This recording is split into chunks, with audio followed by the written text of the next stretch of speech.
নমস্কার বন্ধুরা, আমি ভূষণ আর আপনারা দেখছেন ছাদ বাগান। দেখুন, এটা লাল জামরুল।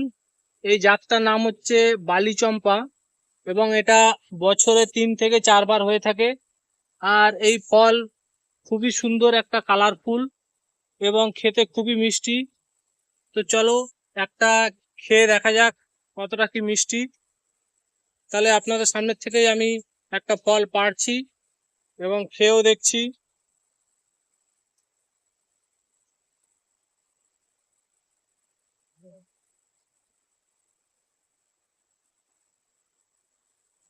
সত্যি খুব মিষ্টি ফল।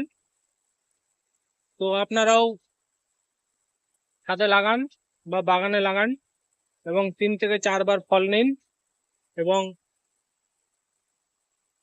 আশেপাশে পরিজনদের দিয়ে সাহায্য করুন। ধন্যবাদ।